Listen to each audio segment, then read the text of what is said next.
Welcome back to Our Community. Susie Thomas visiting with Max Barton. He's the executive director of the Canton Museum of Art. Got scrimmage going on right now. These things don't just fall into place and happen by themselves. I'm sure there have been some collaborations and some folks you'd like to thank for helping to make this possible. Well, scrimmage is a tremendous exhibition, and bringing 150 years of football in American art to our city is great.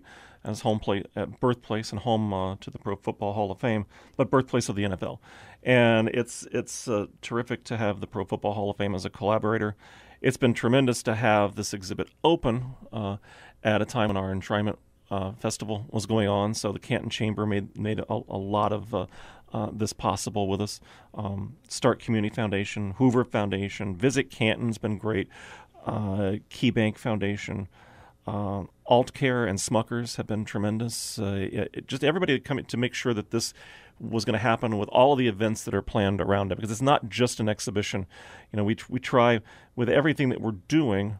We try to plan events that really take you inside more than just the art, and that's that's something that we love to do, and that like Arts in Stark, Ohio Arts Council, everyone loves to see all of us working together to do things that are going to take you a little deeper inside a particular theme.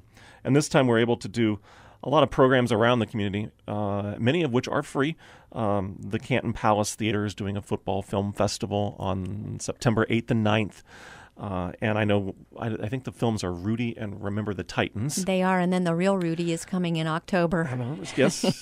Oh my gosh, I can't wait. And the Stark District Library's One Book, One Community this year is Rudy. And they have programs there where you can get some free memberships. You can check out a free membership to the museum and come and get free admission and get discounts, but also just be able to try it out. And it's a try it and see if you like it thing. How did they talk you into that? You get a 2-week free membership through the library. Yeah, that's very generous of you. Well, it's a service to the community. It's a service to. I mean, it's what we're supposed to be doing.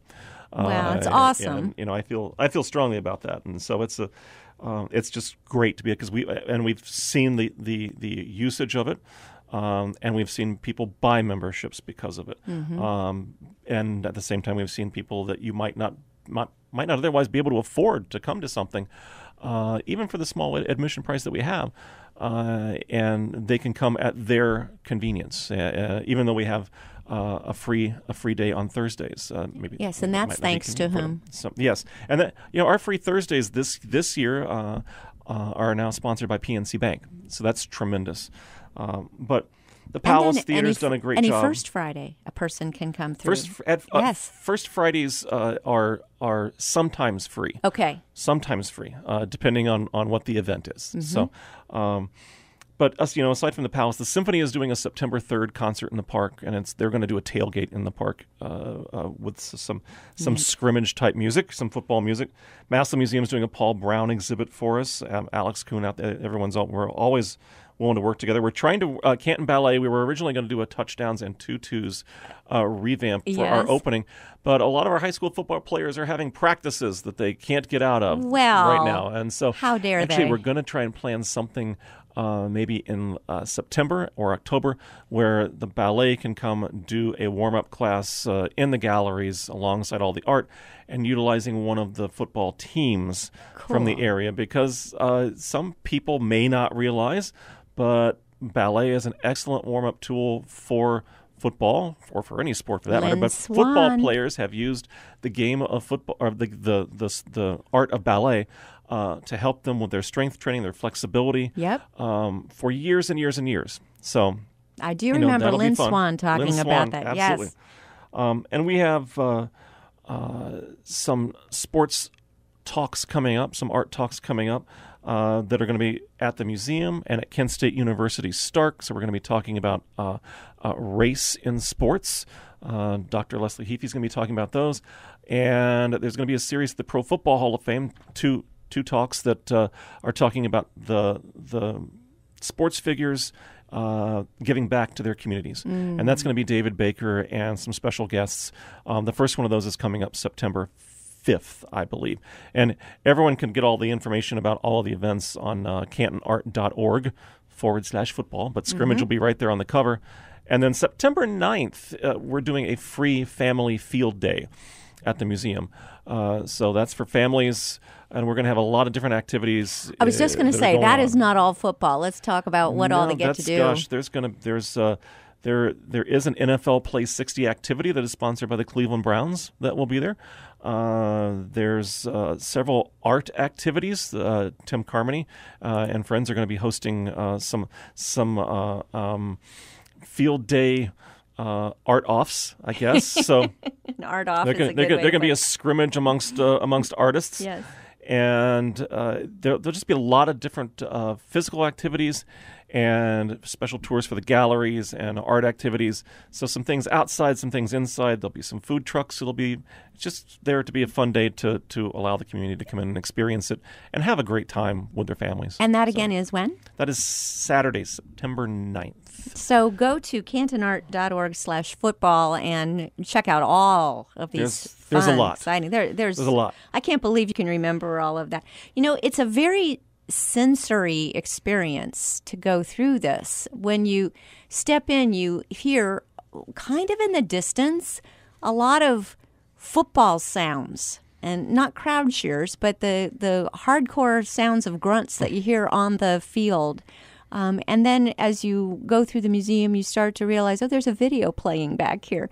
What goes into your thinking when you're putting together, and I'm sure that the curators have something to do with this, what goes into the thought of putting together this kind of an exhibit when you think of, oh, how cool to have the sounds of football players really pounding each other in the background as we're going through it? And it's interesting because we had a debate about that for that particular piece. Is do you play the sound or do not play the sound because you're in, quote, the museum? Mm-hmm.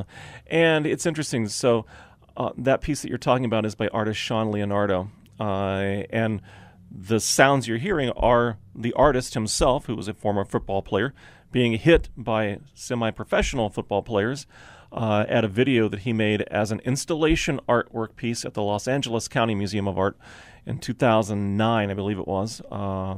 And it is the title of the piece is called Bull in the Ring. And it's an actual drill that was banned from high school and college because of the huge prevalence of getting a head injury from it. Mm-hmm. And it essentially takes one player and puts them in the center of 10 other players, and that player basically calls out a number, and he is swiveling on all sides, all around him, but he gets hit from all around, depending on what number he's going to call out. He doesn't know where these players are. They're coming at him. It's based on a drill that he experienced as a college player. Wow. And he wanted to bring attention to it's been used as a way of training to keep your eyes open and to be aware and alert. It's also been used as a way of identifying the leader of the team, who's the strongest, who can take this. And so I think that's, I'm sure that and the head injuries are some of the reasons why it was banned. But when you hear it as you come in the gallery, you think, oh, what is that? What is that? What is that? And you go back and you find this video. And I was actually through the galleries a couple of weeks ago, 2 weeks ago, and saw, I said hello to a couple of older ladies that were sitting on the bench in front of us watching it, and they were asking me about it, and so I told them, and they were going to go home and they were going to talk to one of them has a son, and her grandson is going to be playing football, and she wanted to talk about that again with her son because of watching this video. Yes. So again, how does art get you to talk about things and think about things differently? She'd never heard of anything like this or seen anything as violent as this came off as. Yes. But she really wanted to have a conversation with her son about her grandson playing the sport.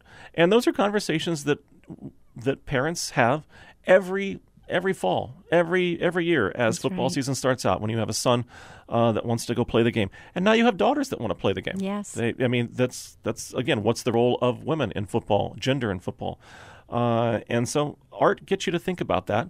And there's a wonderful piece of Norman Rockwell's from the Saturday Evening Post in the gallery, and you look at that and you see a young man looking up to could be his older brother, could be a friend, but he's playing the part of the water boy, and here's the football hero, and he's aspiring to be that person. And so for Rockwell in 1961, I believe was that piece. That's the way American society looked. Mm-hmm. Is that the same way it looks today on the sidelines?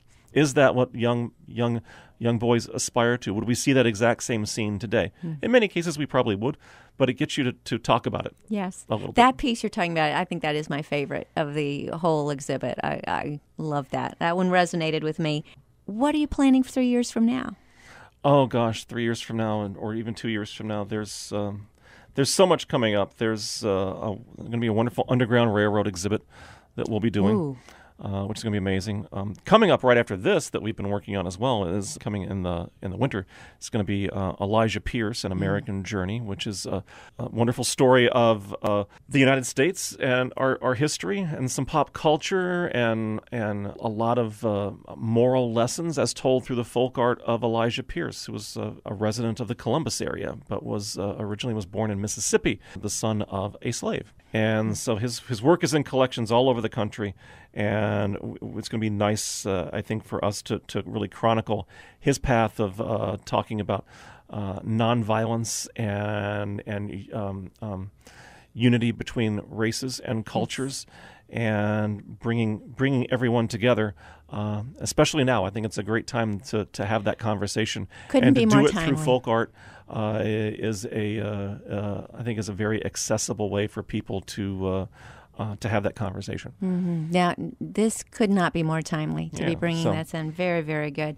All right. Oh, my goodness, Max, you've just got so much going on. Again, go to cantonart.org/football, and your favorite piece right now. Is there one that stands out for you? My favorite piece is Ernie Barnes' piece that's actually in the Scrimmage exhibition. It's called Fumble in the Line, and it's a perfect representation of Ernie's style of elongated figures and passion, and he's depicting the rawness of the game as a player of it for five seasons, and it's a marvelous piece to just meditate in front of it. You can get a lot out of just looking at Ernie's work, and he's when people had said, well, football and art don't mix, it's the one that I like to point out to folks, because Ernie went to college on a football scholarship.